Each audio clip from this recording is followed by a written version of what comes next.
শহীদ আল্লামা দেলাওয়ার হোসাইন সাইদি রহমতুল্লাহ আলাইহি এখানে আসতেন। আমি যেখানে ছিলাম আজকে এখানেই তিনি বিশ্রাম নিতেন। কোরআনের এই পাখি 50টা বছর বিশ্বের বহু দেশে কোরআনের আলো ছড়িয়েছে, অথচ তাকে যে মানুষগুলো মামলা দিয়েছিল আপনাদের এই পাশের জেলা চাঁদপুরে বাড়ি, রেজাউল হক মাইজ ভান্ডারী, লাকসামে বাড়ি, আল্লাহর ওলির বাড়ি লাকসা, আর আরেকজনের বাড়ি এই যে নজিবুল বশর মাইজ ভান্ডারী, এই দুইজন মিলে মামলা দিয়েছিল। কোথায় আজ তারা? কোরআনের পাখি আজকে যদি বেঁচে থাকতে কুমিল্লাতে শুধু একবার আসার দরকার ছিল, কুমিল্লার চেহারা পাল্টিয়েছিল। আল্লাহর এই ওলির সাথে জেলখানায় আমি দেখা হয়েছিল, আমার মাথায় হাত দিয়ে বলেছে কখনো সত্য কথা বলতে ভয় পাবা না। 10 মিনিট আমি ছিলাম তার কাছে, 10 মিনিটে আমার মনে হয় 50টা উপদেশ আমারে দিয়েছিল।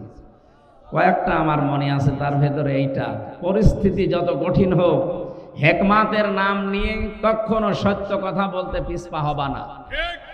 এটা যেন আমি মরণ পর্যন্ত মানতে পারি, ডাইরেক্ট হোক আর ইনডাইরেক্ট হোক। বলেন আমিন।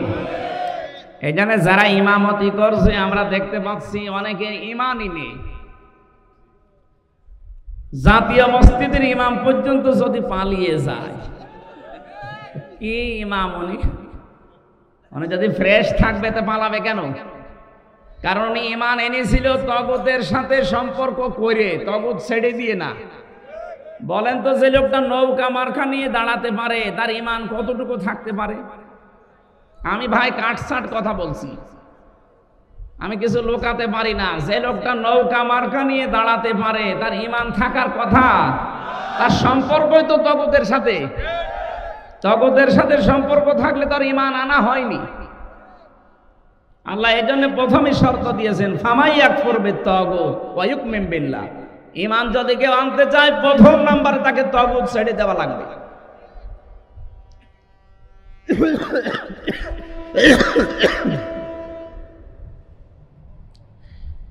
এই জন্য এই ময়দানে আমরা যারা বসে আছি, আমরা যারা ইমান এনেছি, আমরা তগুতের সাথে সম্পর্ক তৈরি করি না, তগুত ছেড়ে দিয়ে ইমান এনেছি। কথা বলেন ঠিক কিনা?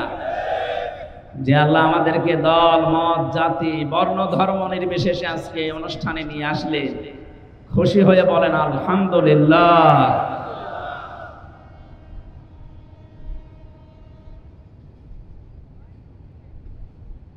দরুদ আর সালাম পড়ছি আমাদের নবী, মানবতার মহান শিক্ষক মুহাম্মদুর রাসূলুল্লাহ সাল্লাল্লাহু আলাইহি ওয়াসাল্লাম। প্রত্যেকটা বিষয়ে তিনি শিক্ষা দিয়েছেন।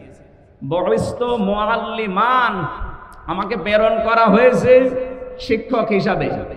এমন কোন দিক আর বিভাগ নেই যেখানে তিনি শিক্ষা দেননি। আমরা যে কোরআনে কারীম থেকে তেলাওয়াত করলাম, এটা পড়তে হলে 29টা অক্ষর লাগে। কয়টা? এর প্রতিটি অক্ষরে আমার নবীর সম্মান মর্যাদা আল্লাহ আরো উপরে তুলে দিয়েছে। তাফসীরে খাসিনের ভেতরে আছে এই তথ্যটা। আলিফ দিয়ে আমার আল্লাহ জানিয়েছেন আমার নবী আহমদ, তিনি প্রশংসিত। বা দিয়ে আল্লাহ জানিয়েছেন আমার নবী বাশির, তিনি সুসংবাদদাতা। তা দিয়ে আল্লাহ জানিয়েছেন আমার নবী মুত্তাকি, তিনি পরহেজগার। সা দিয়ে তিনি জানিয়েছেন আমার নবী মুদ্দাসসির, কম্বলওয়ালা। জিম দিয়ে তিনি জানিয়েছেন আমার নবী জামিল, সুন্দর। হা দিয়ে আল্লাহ বলেন আমার নবী হামিম, তিনি অন্তরঙ্গ বন্ধু। খ দিয়ে জানিয়েছেন আমার নবী খাতামান নবিয়্যিন, আমার নবী শেষ নবী। এভাবে পড়তে পড়তে আপনি ইয়া চলে যাবেন। ইয়া দিয়ে আল্লাহ ডাক দিয়েছেন ইয়াসিন, হে নেতা। এটা পাবেন তাফসিরে কাবিরে, আল্লামা ফখরুদ্দিন রাজি রহমতুল্লাহ আলাইহি লিখেছেন। আল্লাহ পাক বলেন ইয়া হরফে নেদা, ইয়া মানে হে, সিন মানে সাজ্জেদ। সিন শব্দের 5টা অর্থ আমি ওখানে পেয়েছি। সিন মানে সাজ্জিদুল আলামিন, সিন মানে সাজ্জিদুল বাশার, সিন মানে সাজ্জিদুল কাউনাইন, সিন মানে সাজ্জিদুল আম্বিয়া, সিন মানে সাজ্জিদুল মুরসালিন। প্রতিটি শব্দের ভেতরে তিনি ব্যাখ্যা দিয়েছেন। আল্লাহ ডাক দিয়েছেন, ইয়াসিন, হে নেতা, আল্লাহর ঘোষণা দেওয়ার নেতা এই দুনিয়ায় একজনই আছে। এটা যদি অনেকে দুনিয়ার বিষয় মনে করি এড়িয়ে যেতে চায় না, এটা দুনিয়ার বিষয় না, এ সম্পর্ক সব আখিরাতের সাথে। দুনিয়াতে যার নেতা ঠিক নেই ওই মানুষটা জাহান্নামে যাবে। সূরা হুদ 12 নম্বর পারা 12 নম্বর পৃষ্ঠার 1 নম্বর লাইনের 98 নম্বর আয়াত। এটা তাফসিরে ফি জিলালিল কোরআনে আছে। ইয়াকদুমু কওমাহু ইয়াওমাল কিয়ামাতি ফাআওরাদাহুমুন নার ওয়া বিইসাল বিরদুল মাউরুদ। বলেন আল্লাহু আকবার। আমি যতগুলো তাফসীরে এদের সাথে মিলিয়েছি এর বাংলা কথা এই, যে দলের নেতা জাহান্নামে যাবে ওই দলের কর্মীরা ওর সাথে জাহান্নামে যাবে। যদিও আয়াতে রুকুটা আল্লাহ ফেরাউন সম্পর্কে দিয়েছেন, ফেরাউন জাহান্নামে যাবে, ওর অনুসারী যারা ওর পেছনে ছিল সবাইকে আল্লাহ জাহান্নামে পাঠাবে। কিয়ামত পর্যন্ত সেই নেতা জাহান্নামে যাবে, ওর নেতৃত্বে যারা চলবে তারাও জাহান্নামী। এবার আপনি নিজেকে প্রশ্ন করে বলেন তো, এটা দুনিয়ার বিষয় হয় কি করে? ইয়াউমা নাদউ কুল্লা উনাসিন বিইমামিহিম। সূরা বানী ইসরাঈলের 71 নম্বর আয়াত প্রথম অংশে আছে। আল্লাহ বলেন, কিয়ামতে মানুষকে আমি ডাক দেব তার নেতার সাথে। কেন দুনিয়ার বিষয় মনে করে নিজের কপালে আগুন লাগাচ্ছেন? এটা আখিরাতের বিষয়। এইটা আজ আমাদের দেশে ঠিক নেই, এই জন্যে তো চাঁদাবাজি এখনো বন্ধ হচ্ছে না। কি চাঁদাবাজি বন্ধ হয়ে গেছে? আপনি এমন নেতার পেছনে ঘোরেন যে নেতাও চাঁদাবাজ, কর্মীও চাঁদাবাজ।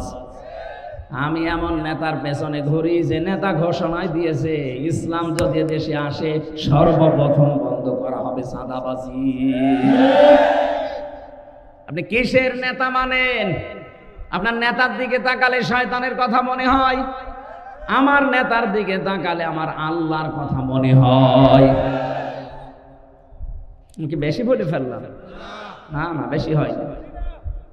এটা দুনিয়ার বিষয় মনে করে এড়িয়ে যাওয়ার কোনো সুযোগ নেই। কিয়ামতে বিচার ব্যবস্থা আল্লাহ বানিয়েই ডাকবে আপনার নেতার সাথে। আগে নেতা, এরপরে কর্মী। আপনার বিবেকে কি বলে? যেদিন আপনার নেতা সামনে থাকবে তার যে চেহারা সুরাত, তার যে চরিত্র আপনি না জানলেও আল্লাহ জানে না। কথা বলেন না কেন? ওরে দেখেই তো আল্লাহর রাগ হয়ে যাবে। আপনার পর্যন্ত আর যাওয়া লাগবে না। তো সামনে যেটা আছে এটাই তো 2 নাম্বার, তুই মনে হয় 3 নাম্বার। আপনার পর্যন্ত আর বিচারও করা লাগবে না, নেতাকে দেখে সাথে সাথে দিয়ে দেবে। এই জন্য কোরআনে কারিমে আমি যে আয়াত পড়েছি এর পরের আয়াতে আপনি দেখবেন সূরা নিসা 60 নাম্বার আয়াত, 59 নাম্বার আয়াত। রব্বুল আলামিন বলেন, ইয়া আইয়ুহাল্লাযীনা আমানু আতিউল্লাহা ওয়া আতিউর রাসূলা ওয়া উলিল আমরি মিনকুম। ওহে যারা ঈমানের দাবি করো, আমি আল্লাহর আনুগত্য করো, আমার রাসূলের ইতাআত করো, আর উলিল আমর তোমাদের ভেতরে যারা নেতা নেতৃত্ব দেয় তাদেরকে তোমরা মেনে চলো। কুমিল্লাবাসী কান খাড়া করে শোনেন, এই যে আতিউ, এটা ফেল, এটা ভার্ব, এটা ক্রিয়া। এই শব্দটা আল্লাহ নিজের নামে আর রাসূলের নামে দিয়েছেন, কিন্তু উলিল আমরের আগে তিনি দেননি। মুফাসসিরিন ইকরাম বোঝাতে চেয়েছেন আল্লাহ আর রাসূলকে মানা লাগবে, কোনো প্রশ্ন করা যাবে? আরো জোরে বলেন। আপনার বুঝে আসুক বা না আসুক মানা লাগবে, এইটাই ফাইনাল। কিন্তু উলিল আমর যারা আল্লাহ রাসূলের পরে দুনিয়ায় নেতৃত্ব দেবে এদেরকে মানতে হলে মাস্ট বি দেখা লাগবে লোকটা আল্লাহ রাসূলকে মেনে চলে কিনা। আল্লাহ রাসূলকে যদি মেনে চলেও আমার আত্মীয় না হলেও ওইটাই আমার নেতা। আল্লাহ রাসূলকে মানি না, ও আমার বাবা হলে পরে আমি মানি না। এটা যত বদ্ধমূল করতে পারবেন দুনিয়ার জীবনে তত শান্তি পাবেন।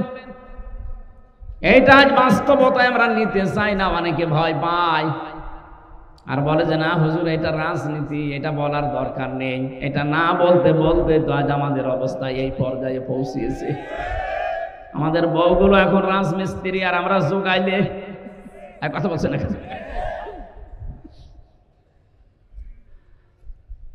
ইয়াসিন বলে আল্লাহ ডাক দিয়েছেন, হে নেতা। সিন শব্দের অর্থ বললাম 5টা। প্রথম নম্বর অর্থ হচ্ছে সাজ্জিদুল আলামিন, আলম না। এখন বিশ্বে 257টা রাষ্ট্র আছে, কিছুদিনের ভেতরে আরো 6টা রাষ্ট্র বাড়তেছে। কথা বোঝে কি? এই যে 7 সিস্টার যদি ভেঙে যায়, আরো 6টা রাষ্ট্র বাড়বে। 257 আর 6 কত হয়? কয়েকদিন পরে পৃথিবীর মানচিত্রে আপনারা দেখতে পাবেন 263টা রাষ্ট্র হয়ে গেছে। কারণ যেভাবে আপনারা পেছনে লেগেছেন, আপনারা ভাঙতে বাধ্য। এতদিন মুসলমানকে গরু খাওয়ার অপরাধে জবাই করেছেন, আমরা কিছুই বলি নাই, কিন্তু এখন আপনারা আল্লাহর ঘর ভাঙা আরম্ভ করেছেন। আপনার পূর্বপুরুষের দিকে তাকান। আব্রাহা আল্লাহর ঘর ভাঙতে এসে কাসফিম মাকুল হয়ে গেছে। এক কথা বলে না কেন? আপনাদেরকে আল্লাহর ভুসি বানিয়ে ফেলবে, টুকরা টুকরা করে দেবে। আজকেও সকালে দেখেন একটা মসজিদ ভেঙেছে শয়তানরা। বিশ্বের দিকে তাকালে আমরা গ্যাস পাই, তেল পাই, সোনা পাই, লোহা পাই, আরো শয়তানরা শুধু মন্দির পায়। আমরা যদি এখন বলি ঢাকার স্বামীবাগের ইসকন মন্দির 500 বছর আগে এখানে মসজিদ ছিল, আমরা ভেঙে দেব, কি করবেন আপনি? বাবরি মসজিদ ধোয়া তুলে আপনি ভেঙে দিলেন।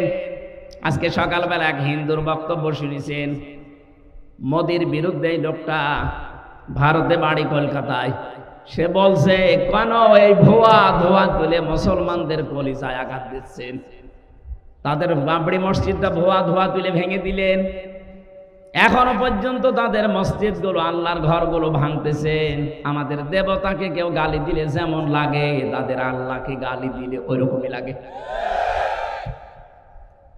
সব হিন্দু খারাপ না, কিছু উগ্রপন্থী হিন্দু আছে যারা, তাদের জন্য আজ হিন্দুদের বদনাম হয়ে যাচ্ছে। এই জন্য ভারতে যারা শুধু উগ্রপন্থী হিন্দু বাদ দিয়ে যত ধর্মের লোক আছেন, যত জাতির লোক আছেন, তাদের এই মুহূর্তে অন্তত সতর্ক হওয়া দরকার। এই উগ্র হিন্দু জঙ্গি এদেরকে থামানো, নাই তো এদের জন্য আপনি কিন্তু বিশ্বের বুক থেকে বিচ্ছিন্ন হয়ে পড়বেন। একটা প্রতিবেশীর সাথে আপনার মিল নেই, আফগানিস্তানের সাথে মিল নেই, পাকিস্তানের সাথে মিল নেই, নেপালের সাথে মিল নেই, মালদ্বীপের সাথে মিল নেই, ভুটানের সাথে মিল নেই, চীনের সাথে মিল নেই, মায়ানমারের সাথে মিল নেই। আমাদের সাথে মিল ছিল কন্যা যতদিন ছিল, কন্যা নেই, মিল নেই। কি আরম্ভ করেছেন আপনারা? আল্লাহর ঘরগুলো এভাবে ভেঙে দিচ্ছেন। আবার বলে যে আমরা চট্টগ্রাম নিয়ে নেব। আরে দাদা, আপনি কি যৌতুক নেবেন নাকি? আর মেয়ে তো পালিয়ে গেছে, যৌতুক কিসের? পালানো মেয়ের কোনো যৌতুক আছে না? ও মেয়ের বিয়েই তো আমরা মানি না। কারণ মেয়ে যার সাথে এতদিন আমরা বলতাম যে স্বামী স্ত্রীর সম্পর্ক, এটা তো একটা ভুয়া জিনিস। এটা ভুয়া না? কারণ যার সাথে গেছে তার সাথে তো আমাদের ধর্মে বিয়ে জায়েজ নেই। ওয়ালা তুনকিহুল মুশরিকিনা হাত্তা ইউমিনু, সূরা বাকারা 221 নম্বর আয়াতের মাঝের অংশে আছে। আল্লাহ পাক বলেন, যতক্ষণ মুশরিক পুরুষ মুসলমান না হবে, ঈমান না আনবে, তার সাথে মুমিনা নারীর বিয়ে করা জায়েজ নেই। এটা আমি বানালাম? বলেন। সুতরাং যার সাথে গেছে তার সাথে তো বিয়ে আমাদের ধর্মে জায়েজ নেই। আপনি এতদিন খালি মিথ্যা কথা বলতেন যে আমাদের স্বামী স্ত্রীর সম্পর্ক। তারপরও দাদা যদি এখন মুসলমান হয়, যে বয়স দাদা, এ বয়সে মুসলমানি দিতে গেলে দেখা যাচ্ছে হাসামে গোড়া থেকে কিছু বাদ দিয়ে দিল, সব শেষ। আমার মনে হয় এখন আর হবে না। মুরব্বী বয়সে এখন যে অবস্থায় আছে ওইভাবে থাক। আর আমরা ও বিয়ে মানি না। যৌতুক তো আরো পরের কথা। আর আমাদের ধর্মে যৌতুক জায়েজ নেই। যৌতুক আছে আমাদের ধর্মে, সুতরাং এটা তো দেওয়ার প্রশ্নই আসে না। বাংলাদেশে আমিরে জামাত ডক্টর শফিকুর রহমান উনি ঘোষণা দিয়েছেন, এদেশের 1 ইঞ্চি না হাফ ইঞ্চি জমির দিকে কেউ যদি উল্টা পাল্টা নজরে তাকায়, নিয়ে নেওয়া তো দূরের কথা, শুধু যদি উল্টা পাল্টা নজরে কেউ তাকায়, তার চোখ তুলে ফেলা হবে। আর দেশের 18 কোটি মানুষ যদি জীবন দেয়, 36 কোটি দাদা নিয়ে জীবন দেবে। একজন অন্তত 2 জনের গলা চেপে ধরবো। এই কথা বলছে না কেন? ওদের মরণের খুব ভয়। আমি ভারতের বহু প্রদেশে গেছি, আমার তো মনে হয় 16, 17, 18, 19 এগুলো সবই ওইদিকে কেটেছে। আমি কয়েক মাস ধরে পড়ে থাকতাম ওদের বিভিন্ন প্রদেশে আমি গেছি। ওদের খুব ভয় মরণের, ওদের সাথে মিশে আমি যা দেখেছি খুব ভয় মরণের। ওয়ালা তাজিদান্নাহুম আহরাসান নাসি আলা হায়াতি ওয়া মিনাল্লাযিনা আশরাকু। সূরা বাকারার ভেতরে আছে, আল্লাহ পাক বলেন ওয়ালা তাজিদান্নাহুম, লামে তাকিদ নুনে সাকিলা। আল্লাহ গ্যারান্টি দিয়ে জানিয়েছেন অবশ্যই আপনি তাদেরকে দেখতে পাবেন জীবনের প্রতি খুব বেশি মায়া তাদের যারা মুশরিক। আমাদের জীবনের প্রতি মায়া না, আমাদের মায়া হচ্ছে জান্নাতের প্রতি। আর ওদের মায়া মরণের একটু ভয় দেখাবেন, পাগল হয়ে যাবে। খালি বর্ডার বন্ধ হয়ে গেছে, আলু পেঁয়াজ পচতেছে, ভয়ে এখন কান্নাকাটি আরম্ভ করেছে, মানে না খেয়ে মারা যাও। আমাদের এতদিন ভয় দেখাচ্ছে আমরা দেন না খেয়ে মারা যাব যদি খাবার না পাঠায়। আরে ভাই, আমাদের ঈমান যাই আছে, এই ঈমানের উপরে ভিত্তি করে আমরা বলতে পারি আমাদের মুসলিম জাতির বছরে 1 মাস না খেয়ে থাকা ফরজ। আর আমাদেরকে আপনারা খাবারের ভয় দেখান, এখন নিজেরা পেছে পড়েছি মরে। আমরা আহ্বান জানাচ্ছি, যেহেতু প্রতিবেশী এই হিসাবে উগ্রপন্থী হিন্দুদেরকে সারা ভারতবর্ষ মিলে থামাবেন। যে যে ধর্মে অনুসরণ করেন, কিন্তু এই উগ্রদের, এই জঙ্গিদেরকে থামান। তামাম দুনিয়ার নিকৃষ্ট জাতিতে আপনাদের কিন্তু পরিণত করে দিচ্ছে। ডোনাল্ড ট্রাম্প পর্যন্ত 7-8 দিন আগে রেগে গেছে, কারণ খ্রিস্টান 2টা যুবতী মেয়েকে ভারতের মাটিতে ওরা একেবারে উলঙ্গ করে হাঁটিয়েছে। যে ট্রাম্পের এটা মনে নেই, ও যাতে মাতাল হলো তাহলে ঠিক আছে। এজন্য অলরেডি ঘোষণা দিয়েছে না কয়দিন আগে, যে জানুয়ারির 20 তারিখে আমার শপথ নেওয়ার পরে আমার মেয়েকে যারা উলঙ্গ করে রাস্তায় হাঁটিয়েছে, আমার বোনকে, আমার মাকে, সেই ভারতের 16 লাখ লোক আমার দেশে আছে আমেরিকা, এখান থেকে সব পাঠিয়ে দেব। দাদার এবার ধুতি সামলাতে জীবন বের হয়ে যাবে। এজন্য উল্টাপাল্টা জায়গায় হাত দিয়েছেন, এতদিন মিথ্যা ছড়িয়েছেন আমাদের দেশে সাম্প্রদায়িক সম্প্রীতি নেই, এখানে সংখ্যালঘু নির্যাতন হয়। এটা ডাহা মিথ্যা কথা। বলেন, ভয়েস অফ আমেরিকা, মাইক্রোসফট, এগুলো সব খ্রিস্টানরা চালায়। তাদের কথাগুলো শোনেন তো কি রিপোর্ট দিচ্ছে। আগস্টের 5 তারিখের পর থেকে আজ 4 মাস হয়ে গেল। এই দিনে সবচাইতে বেশি এই 4 মাসে এই 15.5 বছরের ভেতরে যারা অন্য ধর্মে আছে তারা সবচাইতে বেশি নিরাপদে আছে। আপনারা মিথ্যা ছড়িয়ে কি করবেন? এই তো আজ 4 দিন না 5 দিন আগে পঞ্চগড় এবং মাগুরা, এই 2 জেলা থেকে 2টা মহিলা গিয়েছিল ভারতে চিকিৎসা নেওয়ার জন্য। সাংবাদিক, ওই যে মলম সাংবাদিক, যেটা হকার, এই হকারের আর এক বন্ধু আছে, সে বলছে, বলেন আমার মেয়েকে বাংলাদেশে রেপ করেছে, আমাদের পূজা পার্বণ করতে দেয় না, আমরা আর টিকতে পারলাম না, এই জন্য আমরা চলে এসেছি। ও মেয়েটা পুরা উল্টিয়ে গেছে, এই কি বলিস? আমরা এসেছি আমার মেয়ের হাতের চিকিৎসা করাতে, আর কিসের পূজা পার্বণ করা? আগস্টের 5 তারিখের পর থেকে সবচাইতে বড় নিরাপদে আছি আমরা বাংলাদেশে। এই জন্য মিথ্যার কেউ এখন খেতে চাচ্ছে না, সব প্রমাণ হয়ে গেছে। সাম্প্রদায়িক সম্প্রীতির 1 নাম্বার দৃষ্টান্ত পৃথিবীর এই 257টা দেশের ভেতরে বাংলাদেশ। জোরে বলেন আল্লাহু আকবার। এই সম্প্রীতি কেউ নষ্ট করতে পারবে না। এদেশের সংখ্যালঘু বলে কিছু নেই, মাইনরিটি মেজরিটি কিচ্ছু নেই, আমরা সব এক। জন্ম যারা নিয়েছি এই দেশে তারা এদেশের গর্বিত নাগরিক। কথা বলে না কেন? সুতরাং এই উগ্রদেরকে থামান আপনারা, নয়তো সারা পৃথিবী থেকে বিচ্ছিন্ন হয়ে পড়বেন। যদি 7 সিস্টার ভেঙে যায়, যেহেতু বিশ্বে এখন 257টা 263টা রাষ্ট্র হয়ে যাবে, এই 263টা রাষ্ট্রের যেখানে আপনি বাস করেন সেখানেই আপনাকে বিশ্ব নবীকে নেতা মানা লাগবে। এর নাম সাইয়্যিদুল আলামিন, আলম না।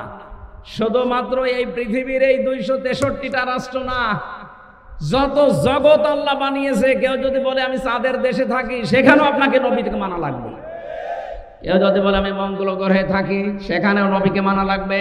ইয়াতানাজ্জালুল আমরু বাইনাহুন্না, আল্লাহ পাক বলেন প্রতিটি আসমানে আমার বিধিবিধান নাযিল হচ্ছে, যেখানে যে সৃষ্টি আছে তার জন্য এরকম বিধান আমি নাযিল করি। যেখানেই যাবেন আপনাকে নবী ছাড়া অন্য কাউকে আপনি মানতেই পারবেন না। 2 নম্বরে সাজ্জাদুল বাশার, বাশার মানে মানুষ। কেউ যদি বলে আমি মানুষ, মানুষ পদবাচ্চে যারা বিবেচিত, মাস্ট বি তাকে নবীকে নেতা মানা লাগবে। শুধুমাত্র দুনিয়ার এই জগৎ না, মানুষ না, সাজ্জাদুল কাউনাইন বলা হয়েছে 3 নাম্বার। শুধু দুনিয়া না, আখিরাতেও আপনার জন্য আমার জন্য বিশ্ব নবী হবেন একমাত্র নেতা। অন্যান্য যত নবী আছে সবাই অপারগতা স্বীকার করবে, মুহাম্মদুর রাসূলুল্লাহ পড়ে যাবেন সেজদায়। 50 বছর কেটে যাবে এক সেজদায়। আল্লাহ পাক বলেন হাবিব মাথা তোলেন, সেজদা থেকে মাথা তোলেন। আজকে আপনি যা বলবেন, আপনি সব কথাগুলো আমি আজকে কবুল করে নেব। সুতরাং শুধু এ জগতে কাজে লাগছে তা না, মরণের পরও আমার নবীকে দরকার আছে না নেই? এখনো পর্যন্ত যারা রাজনীতি মনে করে কানে তোলা দিয়ে আছেন, কান একটু ছাড়ান, হাত সরান। শুধু দুনিয়া না, আখিরাতেও কাজে লাগবে। যার সিগনেচার ছাড়া, যার সার্টিফিকেট ছাড়া, যার সুপারিশ ছাড়া কেউ জান্নাতের গেটে যেতে, আরো জোরে বলেন। 4 নম্বরে শুধু আমাদের মানুষের না, উভয় জগতে না, সাজ্জাদুল মুরসালিন, যারা রাসূলুল্লাহ পাঠিয়েছেন তাদের জন্য তিনি সাজ্জাদ। 5 নম্বরে সাজ্জাদুল আম্বিয়া, শুধু নবীদের না, শুধু রাসূলদের না, সবার জন্য তিনি ছিলেন একমাত্র নেতা। হযরতে মুসা আলাইহিস সালাম এত বড় পাওয়ারফুল নবী, আল্লাহর সাথে কথা বলতেন। তিনি যদি এখন বাংলাদেশে আসে আর কেউ যদি মুহাম্মদুর রাসূলুল্লাহকে বাদ দিয়ে মুসা নবীর আদর্শ গ্রহণ করে, নিসর, সে জাহান্নামী। কথা বলেন না কেন? কি মনে করেন আপনি বলেন তো? মুসা নবীর মতো এত বড় পাওয়ারফুল নবী এখন যদি আসে, তাকে মেনে নিলে যদি আপনি জাহান্নামে যান, মুসা নবীর চাইতে আপনার বাবা, আপনার স্বামী, আপনার নেতা কি বড় নাকি? কাকে মানেন আপনি? এই মুহূর্ত থেকে এই যে উলিল আমরি মিনকুম যে ব্যাখ্যা বললাম, আতিউ শব্দটা আল্লাহ এই জন্য দেননি কারণ আল্লাহ রাসূলকে মানতে গেলে প্রশ্ন নেই, প্রশ্ন করলে আপনার ঈমান থাকবে না। কিন্তু উলিল আমর যারা দুনিয়াতে যারা নেতৃত্ব দেবে আল্লাহ রাসূলের পরে, সে যেই হোক, আগে দেখতে হবে লোকটা আল্লাহ রাসূলকে মানে কিনা। বুঝেছেন কিনা বলেন এ পর্যন্ত? বুঝেছেন? আপনারা বুঝলে শুধু হচ্ছে না, আমার এগুলো তো বুঝবে। যতদূর পর্যন্ত এই আওয়াজ যাচ্ছে, রেকর্ড হচ্ছে, তামাম দুনিয়া ছড়িয়ে যাচ্ছে, সবাইকে উদ্দেশ্য করে বলছে আপনার বিবেকটা কাজে লাগাবেন। আল্লাহ আমাদেরকে বিশ্ব নবী মুহাম্মদুর রাসূলুল্লাহ একমাত্র আদর্শ মেনে চলার তৌফিক দাও, বলেন আমিন। ইয়াউমাইযিল লা তানফাউশ শাফাআতু ইল্লা মান আযিনা লাহুর রাহমানু ওয়া রাদিয়া লাহু কওলা। সূরা তাহা 16 নম্বর পারা 18 নম্বর পৃষ্ঠা 10 নম্বর লাইনের 109 নম্বর আয়াতে আছে। আল্লাহ বলেন সেদিন সুপারিশ কাজে লাগবে না, যার কথা শুনতে আমি আল্লাহ রাজি না হব এবং যার প্র্যাকটিক্যাল লাইফের উপরে আমি আল্লাহ রাজি না থাকবো। কুমিল্লাবাসী, নবীজির সুপারিশ যদি আমি আপনি পেতে চাই, আমার জীবনকে আগে পাল্টাতে হবে। জীবন পাল্টানোর যতগুলো নিয়ম নীতি আছে কোরআনে আমি 500 নিয়ম পেয়েছি, তার ভেতরে আজকে একটা বলছি। আমার আলোচনার বিষয় আজকে আমানাত। কি বললাম? বলেন বলেন। মানব জীবনের একটা গুরুত্বপূর্ণ পাঠ এটা। পুরা কোরআনে এরকম 500টা পাঠ আছে, এর ভেতরে আজকে আমি একটা বলছি, আমানাত। শব্দটা শুনতে যত সহজ মনে হচ্ছে, বিষয়টা অত সহজ না। এর ভেতরে আমার মনে হয় দুনিয়া আখিরাত সব আল্লাহ লুকিয়ে রেখেছেন। আমানত এমন একটা গুরুত্বপূর্ণ বিষয়, নবী মুহাম্মদুর রাসূলুল্লাহ জানিয়েছেন কিয়ামতের আগে দৃশ্যটা দুনিয়ায় এমন হবে, মাইকিং করেও একজন আমানতদার মানুষ খুঁজে পাওয়া যাবে না। আমার মনে হয় সেই সময় এখন প্রায় চলে এসেছে। আপনি তাকান, এখন মাইকিং করে একটা আমানতদার মানুষ খুঁজে পাওয়া যায় না। অথচ একটা মানব জীবনের গুরুত্বপূর্ণ পাঠ, নবীজিকে মানুষ আমানতদার এই শব্দটা বলে আরবে ডাক দিত। আমানতদার বলতো না, আল আমিন, আস-সাদিক, এমনি এমনি বলে নাই। সে জীবনে এত বেশি আমানতের দায়িত্ব পালন করেছেন, নিজের জামাই হযরতে আলীকে মরণের বিছানায় রেখে গেছে, তারপরও আমানতের দায়িত্ব ভুলে যাননি। যেদিন তার বাড়ির চারিদিকে ৪২ জন কাফের রাঙ্গা তরবারি নিয়ে দাঁড়িয়ে আছে, বিশ্ব নবী ডাক দিয়ে বললেন, আলী, চারিদিকে ওরা দাঁড়িয়ে আছে আমাকে হত্যা করার জন্যে। ওই যে ঘরের ভেতরে টোপলা দেখতে পাও, ওগুলো সবই ওদের যারা আমাকে হত্যা করার জন্য এসেছে। আমি আল্লাহর আদেশ পেয়েছি, এ মুহূর্তে যদি আমি চলে যাই তাহলে আমার আল আমিন নামের কলঙ্ক হয়ে যাবে। আমানতদার আমি, ওরা নিজেরাই আমাকে ডাকে, তাহলে এই আমানতদারের কলঙ্ক হয়ে যাবে। তুমি আমার বিছানার উপরে চাদর মোড়া দিয়ে শুয়ে থাকো, সকালবেলা ওরা এসে যখন আমাকে পাবে না, পাবে তোমাকে। তুমি তখন পাওয়ার সঙ্গে সঙ্গে যেহেতু নেতার ছেলে, তোমারে হয়তো কিছু বলবে না, তুমি সঙ্গে সঙ্গে আমানতের দায়িত্বটা পালন করার পরে ৩ দিনের মাথায় মদিনায় আমার সাথে দেখা করবা। ও বাংলার মুসলমানেরা, চিন্তা করেন তো, কঠিন মুহূর্তে যেখানে জীবন মরণ নিয়ে টানাটানি, সেখানেও নবীজি আমানতের দায়িত্ব ভোলেন নাই। নিজের জামাইকে মরণের বিছানায় রেখে যাচ্ছেন, অথচ আপনি কি করলেন? এ বিশাল আমানতটা জনগণ আপনাকে দিতে চায়নি, তারপর আপনি নিজে নিজে আমানতদার সেজেছিলেন। কথা বলে না কেন? তিনি 3টা নির্বাচনে আমরা কেউ তাকে জোর করে দিতে চাইনি, তিনি জোর করে আমানতের দায়িত্বটা নিয়েছিলেন। কি করলেন নিয়ে? এই যে চলে গেলেন, কত ঋণ আমাদের মাথার উপরে দিয়ে গেলেন আপনি। এখন এই দেশে একটা মানুষ জন্ম নিলে কমপক্ষে 1,10,000 টাকা তার মাথার উপরে ঋণ। রিপোর্ট দেওয়া হচ্ছে এই দেশে প্রতি বছরে, এই 15.5 বছরে, প্রত্যেক বছরে 42,000 কোটি টাকা শুধু পাচার হয়েছে। এক দরবেশ সেই টাকা মেরে খেয়েছে 36,000 কোটি। এস আলম একটা কোলাঙ্গার ইসলামী ব্যাংক থেকে 80,000 কোটি টাকা মারিং কাটিং করেছে।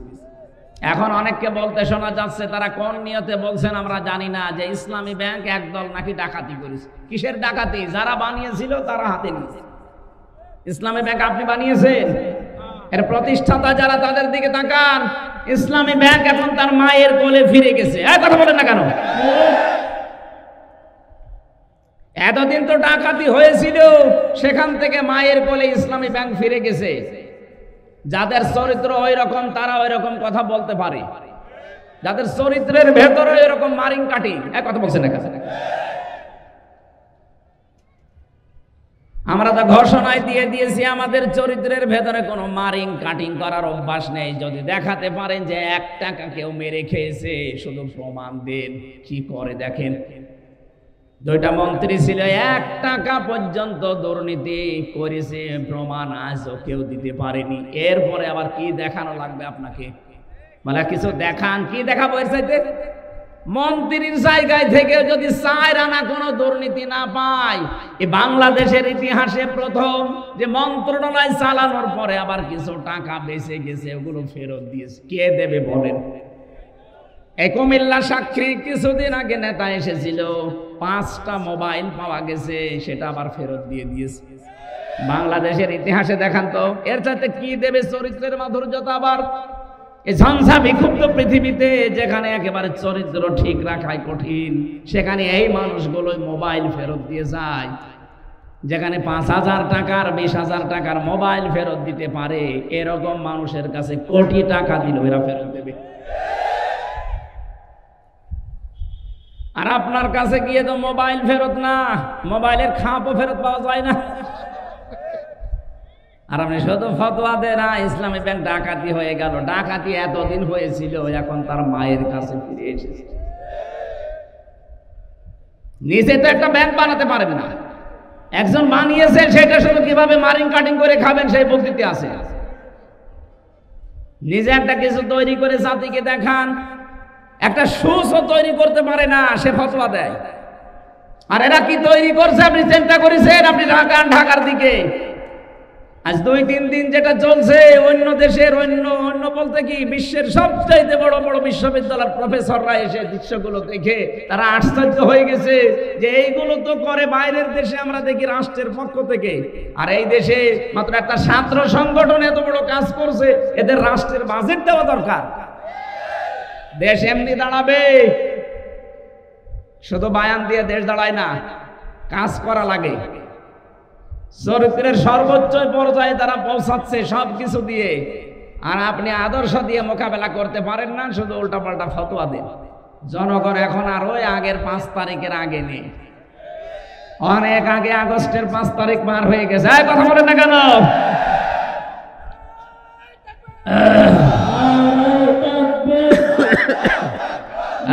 কথা বলতে দেন, কথা বলতে দেন। কুমিল্লাবাসী উনি 14টা সুটকেস নিয়ে চলে যাচ্ছেন, আর নবীজি বলেন আলী এগুলো নিয়ে গেলে আমার আলামিন নামের কলঙ্ক হয়ে যাবে। আপনি এতগুলো সুটকেস নিয়ে চলে গেলেন, আপনার মুসলমান নাম আপনার হাজি নামের কলঙ্ক হইল না? সারা দুনিয়া থেকে এই যে এখন প্রকাশ হয়ে গেছে আমার দেশের মাধ্যমে, আপনি 14টা সুটকেস নিয়ে চলে গেছেন। পাইলটকে জিজ্ঞাসা করছে বাক্সগুলো উঠেছে, বলছে হ্যাঁ ম্যাডাম চলো। একটা মানুষকেও কিছু জিজ্ঞাসা করলেন না, কথাও বললেন না কারো সাথে। আপনার এত দরকার সুটকেসের? যাওয়ার সময় যদি কাকু কেউ বলতো যে কাওয়া চলে গেলাম, কিছুই বলে নাই। আমারও বলিলেন, আমরা বলতে পারতো না যে 3 বছর জেল খাটালাম, কিছু মনে করো না, মাফ করে দিও, চলে গেলাম, এই কথা বলেন। তাও বলি তো দোয়া চাবে, চাইনি, ওই সময় তো বাইরে ছিলাম। আপনার সুটকেস এত দরকার যে সুটকেসের খবর নিয়েছে, এগুলো উঠেছে বিমানে, হ্যাঁ চলো এবার যান, ওগুলো নিয়ে চলে যান। আপনার নামের কলঙ্ক হয়ে গেছে, আপনি হাসি না, আপনি পাঁচি। আপনাকে মুসলমান বলতো মানুষের ঘৃণা হয় এখন। কথা বলে না কেন? নবীজির কাজ ছিল মানুষের বোঝা বহন করে দেওয়া, মানুষের বোঝা হালকা করা, আর আপনি মানুষকে বোঝা দিয়ে গেলেন। এই 2780 জন মানুষ এখন হাসপাতালে কাতরাচ্ছে, কারো হাত নেই, পা নেই, চোখ নেই, অন্ডকোষ উঠে গেছে। এগুলো তার পরিবারের জন্য, সমাজের জন্য, দেশের জন্য বোঝা না? এই বোঝাটা তো আপনি দিয়ে গেলেন। আপনি যদি চলে যাবেন তো কয়েকদিন আগে গেলে তো এই বোঝাগুলো এই দেশ এখন আর বহন করা লাগে না। কথা বলে না কেন? কোটি কোটি টাকা ঋণ দিয়ে গেলেন আমাদের দেশে, চলে যাবেন তো আগের থেকে চলে যেতে পারলেন না? এই মহাসাগরে আমাদেরকে ভাসিয়ে রেখে গেলেন। এই জন্য আপনাকে নবীর উম্মত বলাও মনে হয় ঠিক না, কারণ নবীর কাজ ছিল মানুষের বোঝা। তাহমিলুল কাল্লা, তিনি বোঝা বহন করতেন, হালকা করে দিতেন, আর আপনি বোঝা আরো দিয়ে গেলেন। ইন্নাকা লা তাসিলুর রহিমা, হে নবী আপনি ভয় পাবেন না। কিসের ভয় আপনার? আপনি তো মানুষের সম্পর্ক ঠিক রাখেন। আর 15.5 বছরে কার সাথে আপনার সম্পর্ক আছে বলেন? কোন আলেমের সাথে আপনার সম্পর্ক নেই। যেগুলো আলেম নামে সম্পর্ক ছিল সবগুলো জালেম। এই ফরিদউদ্দিন মাসউদ একটা টাটকানির ভেজাল জালেম। ওইটা কোরআনের পাখির নামে ও ফাঁসির আদেশ চেয়েছে শাহবাগে গিয়ে, ওটারে আলেম বললে গোনা হবে। যেই দিন এরকম উল্টাপাল্টা কাজ করেছে, আর একজনকে দেখতাম বাইতুল মুকাররমের ইমাম, কওমি জননী নাম দিয়েছে জালেমাকে। ওই দিন 76 জন আলেম আমার সাথে জেলখানায়, কওমি মাদ্রাসা, মাওলানা মামুনুল হক সহ প্রত্যেকে বরদোয়া দিয়েছে যে করল কি এই লোকটা। হ্যাঁ, শাপলা চত্বরে হাজার হাজার মানুষকে যায় যে মহিলার ইঙ্গিতে দুনিয়া থেকে বিদায় করে দিল, আর আমরা এখনো পর্যন্ত যে মহিলার ইঙ্গিতে জেল খাটতেছি জেনার তহমত মাথায় নিয়ে। মামুনুল হকের মামলা কি ছিল? ব্যভিচারের মামলা। জেনার মামলা দিয়েছে আমার নামে, আর আমার জাতি ভাই হয়ে ওই জালেমাকে নাম দিচ্ছে কওমি জননী। ওই দিন একেবারে সারা দিন সারা রাত ধরে শুধু জেলখানে ওর নামে বরদোয়া হয়েছে। এইগুলোকে জালেম বলবেন না আলেম বলবেন কোন কারণে আপনি? এই আলেম নামে জালেমদের সাথে আপনার সম্পর্ক, কোনো আলেমের সাথে আপনার সম্পর্ক ছিল না। আরো আলেমদেরকে ধরে ধরে কাউকে গুম করেছেন, কাউকে খুন করেছেন, কাউকে আটক করে রেখেছেন বছরের পর বছর। নিজেই আমার রিমান্ডে বলতো যে অফিসারগুলো যে আপনার কোনো দোষ নেই আমরা জানি, আমার দোষ নেই, আপনারা নিজেরাই বলছেন। এভাবে আমাকে এত কষ্ট দেন কেন? এভাবে টাঙিয়ে রাখেন আপনাকে, আমার মাথায় দড়ি বাঁধা, মনে হচ্ছে ছাগল বেঁধে রেখেছে। আপনি হাসতেছে। আমি আর যাই হয় আমার নামের আগে একটা আলেম লেখা নেই। এক কথা বলেন না কেন? কিয়ামতে আল্লাহ আলেমদেরও যখন বিচার করবেন, হাদিস চারিদিকে ঘিরে নেবেন কুদরতের কাপড় দিয়ে, যেন অপমান বেশি না হয়। আর আপনি অপমান আরো যেন বেশি হয় সেই কাজ করেছেন। কালো কাপড় দিয়ে চোখ বাঁধা, হাত পেছনে বাঁধা, সামনে বাঁধলে তো হয়, পেছনে বাঁধে যেন হাত কেটে যায়। আবার ডান্ডা বেড়ি লাগানো পায়ের সাথে। আমার এমনি আন্দাজে আপনাকে নাম দিত মানুষ কন্যা। যারা সামনাসামনি এরকম প্রশংসা করতো, কই তারা আজকে? আর সবগুলো আপনার বিরুদ্ধে বলছে যে পলক। এক কথা বলেন না কেন? ইন্টারনেট বন্ধ করে দিয়েছিল আপনার ইশারায়, পলক এখন সব বলে দিচ্ছে। তাও তো এখনো পলককে ডিম দেয়নি, ডিম দিলে সব বলে দেবে। সম্পর্ক যারা ঠিক রাখে মানুষের সাথে, বিশেষ করে আত্মীয়তার সম্পর্ক, রক্তের সম্পর্ক, তাদের কোনো ভয় নেই। আর যারা এই সম্পর্কগুলো আরো নষ্ট করে, তাদের ভেতরে আল্লাহ ভয় ঢুকিয়ে দেয়। এমন ভয় দিয়েছে দুপুরের খাবার খাবে সময় পায়নি। খালি বলেছিল 5 মিনিট, তারপরও সময় দেয়নি। বলে না সে সময়ও নেই, ভয়তে আগেই পালিয়ে গেলেন। পৃথিবীতে যারা পালিয়ে যায় তারা আবার ফিরে আসে, এরকম ইতিহাস আমি পড়িনি। 805 বছর আগে পালিয়েছিল লক্ষণ সেন, আজও ফিরে আসেনি। এসেছে, চলে গেছে, হারিয়ে গেছে। কিছুদিন আগে আশরাফ ঘানি পালিয়েছিল, ফিরে এসেছে। এক কথা বলেন না কেন? মালদ্বীপের রাজা পালিয়েছিল, শ্রীলঙ্কার রাজা ফিরে এসেছে? না, ফিরে আসার ক্ষমতা এখন আর নেই। এই যে আসাদ, বাশার আল আসাদ চলে গেছে, আসতেছে আর, আপনিও গেছেন আর আসবেন না। আপনার কথা মতো অনেকেই দেশকে উস্কানিতে পা দিয়ে বিভিন্ন জায়গায় অঘটন ঘটাচ্ছে। এদেশের মানুষ কিন্তু সত্যি কথা বলছি, এখন আর আগস্টের 5 তারিখের আগে নেই। কেউ উস্কানিতে পা দিয়ে যদি এই দেশকে অস্থিতিশীল করার চেষ্টা করেন, এ দেশটা এখন ছাত্র জনতা আমাদেরকে আমানত দিয়েছে। এই আমানতের খেয়ানত আমরা করতে, আরো জোরে বলেন করতে। গোপালগঞ্জের কিছু মানুষ আবেগে লাফিয়েছিল, এমন পিটানো পিটিয়েছে পুলিশে, প্রশাসনে, আর্মিতে, পেছনে বান্দরের পেছনে মতো লাল হয়ে গেছে। ওই কয়েকদিন শুনলাম যে গোপালগঞ্জ থেকে কেউ যদি ঢাকায় আসে, বাসে আসবে, বসে আসলে 300 টাকা, দাঁড়িয়ে আসলে 1000 টাকা। কুমিল্লার মানুষের তো তার উপরে এমনি একটা রাগ আছে যে বিভাগ দেয়নি। এ বিভাগের মানুষ অন্তত বিভাগ হবে সামনে, যেহেতু এই জেলার মানুষ আবেগে যেন কারো চক্রান্তে পা দিয়ে, উস্কানিতে পা দিয়ে দেশের 12টা বাজানোর চেষ্টা করবেন না। যারা করেছে তারাও থামবে আশা করছি। এদেশে আমরা এখন সব এক, শুধু ওই 14 দল বাদ দিয়ে বাকি আমরা যারা আছি সবাই মাজলুম। এখন যদি কোনো ঝামেলা তৈরি করেন না, জাতি কিন্তু আপনাকে ক্ষমা করবে না। এই জন্য আমানতের দায়িত্ব নবী নিজে জীবন দিয়ে পালন করছিলেন, আর আপনি আমানতের দায়িত্ব পেয়ে সবগুলো নিয়ে খেয়ানত করে চলে গেলেন। আপনি নবীর উম্মত দাবি করতে পারেন না, এর পরের গুলো তো একটাও মানেন না। আল্লাহ রাব্বুল আলামিন বলেন, ইন্নাল্লাহা, অবশ্যই আমি আল্লাহ, ইয়া'মুরুকুম, তোমাদেরকে আদেশ করছি, আন তুআদ্দুল আমানাতি ইলা আহলিহা, তোমাদের যাবতীয় আমানতকে তার প্রাপকের কাছে পৌঁছিয়ে দেবা। এখানে গচ্ছিত যে আমানতটা আছে এইটার কথা বলা হয়েছে। তাফসীরে ইবনে কাসিরের ভেতর থেকে শোনাচ্ছি, হযরতে ওসমান ইবনে তালহা রাদিয়াল্লাহু তাআলা আনহা, তার ঘটনা এই আয়াতের ভেতরে আছে। নবীজি মক্কা বিজয় করলেন, নিজে উঠের উপরে চড়ে তাওয়াফ করলেন, লাঠি দিয়ে হাজরা আসওয়াদকে তিনি স্পর্শ করলেন। এরপরে হযরতে তালহা ওসমান ইবনে তালহাকে ডাক দিয়ে বললেন, এই নাও চাবি, কাবার এই চাবি। দরজা খুলে তিনি 2 রাকাত নামাজ আদায় করে চাবিটা দিয়ে দিলেন। বলেন, কিয়ামত পর্যন্ত তোমার বংশের কাছে এই আমানতটা থাকবে। এই আয়াতটা তিনি ওই সময় তেলাওয়াত করে জানালেন, অবশ্যই আল্লাহ নির্দেশ দিয়েছে তার আমানতকে তার প্রাপকের কাছে পৌঁছিয়ে দাও। আমানতের কথা কেন বারবার বলছি? আমার এই জীবনে আমি কোরআনে কারিমে পড়াটা পড়ে আমানত পেয়েছি প্রধানত 27 প্রকার। কত? 27 প্রকার। আপনি কি ঘুমাচ্ছে? 27 প্রকার আমানতকে দুনিয়ায় আপনাকে পালন করে দেখানো লাগবে। তার প্রথম প্রকার আমানত হচ্ছে আপনার জীবনটা। এটা আল্লাহ পাক পক্ষ থেকে আপনাকে একটা আমানত দিয়েছেন, মন মতো আপনি ব্যবহার করতে পারবেন না, এমনকি নিজের অঙ্গ প্রত্যঙ্গ যা আছে একটা নিজে নষ্ট করে ফেলতে পারেন না। এটা আমানতের খেয়ানত হবে। অলা তুহলিকু আনফুসাকুম,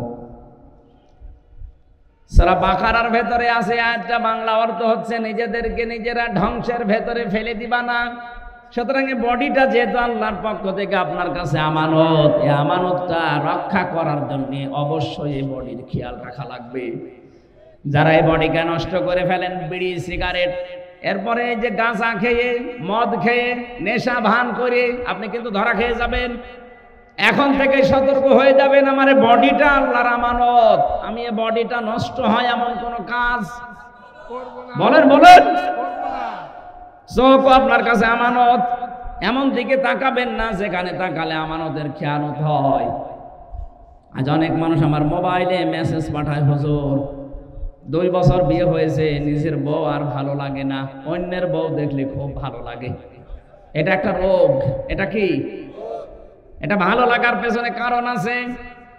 আমি 2টা ঔষধ বলছি, এখন থেকে শুরু করে মরণ পর্যন্ত মাত্র 15 দিন একটু মেনে চলেন, দেখবেন 15 দিন পরে অন্যের বউ দেখলে আপনার মেজাজ খারাপ হয়ে যাবে, নিজের বউ দেখলে আপনার আকর্ষণ বাড়বে।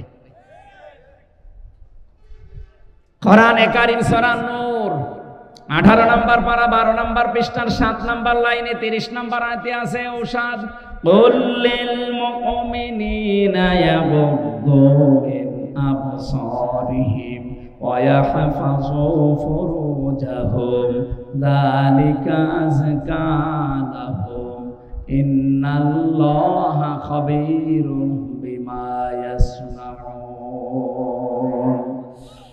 রব্বুল আলামিন বলেন, নবী আপনি মুমিন পুরুষদেরকে বলেন তারা যেন চক্ষুকে নিম্নগামী করে রাখে পরনারী দেখলে। 14 জন নারী বাদ দিয়ে দুনিয়ায় যে মহিলা আপনার সামনে পড়ুক না কেন, মাস্ট বি আপনাকে চোখ নিচের দিকে করা লাগবে। আপনি একটু 15 দিন মেনে চলেন, মাত্র 15 দিন।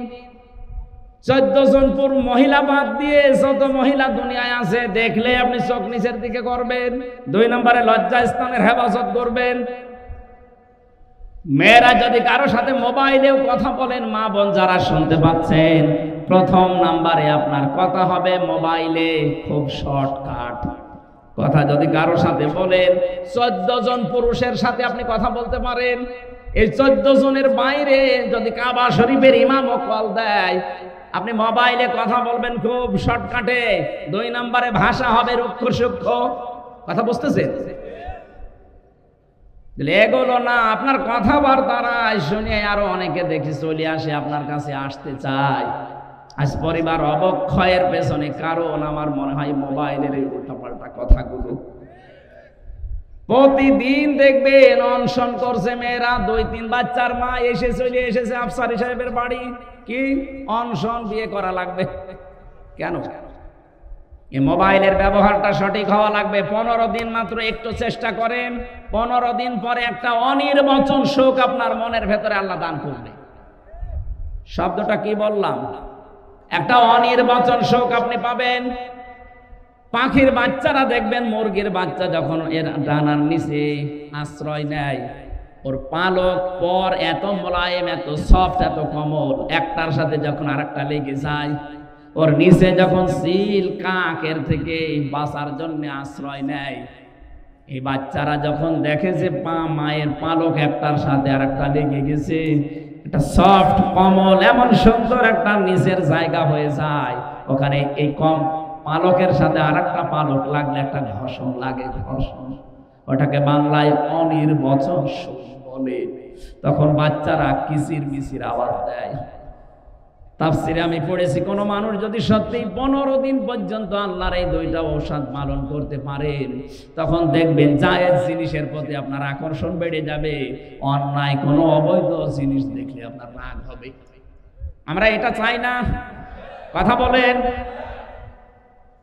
যাদের মোবাইলে এমন কোন কারো নাম্বার লেখা আছে যে নাম্বারে কথা বলা আপনার জন্য জায়েজ না, এরকম মোবাইলে যদি কারো সাথে কথা বলে থাকেন, সেটিং করে থাকেন, এক্ষুনি ওই নাম্বার ডিলিট করে দিন। দেন, এখনই ডিলিট করে দেন। এটা একটা আমানত আপনার জন্য। এই আমানত রক্ষা করেন। 15 দিন আমি সময় দিলাম, আল্লাহর কসম আমি নিজে পরীক্ষা করে বলছি 15 দিনের ভেতরে মাস্ট বি আপনাকে আল্লাহ একটা পরিবর্তন এনে দেবে।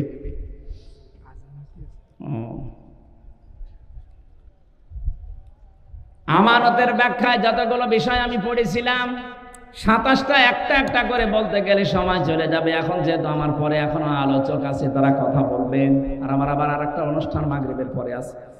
আমি আমার শ্রদ্ধেয় বড় ভাই যে মুহাদ্দিস রফিকুল্লাহ আফসারী সাহেবের লেখা, উনি তো বহু বই লিখেছে, মনে হয় আমি একটা লিস্ট করেছিলাম 53টা।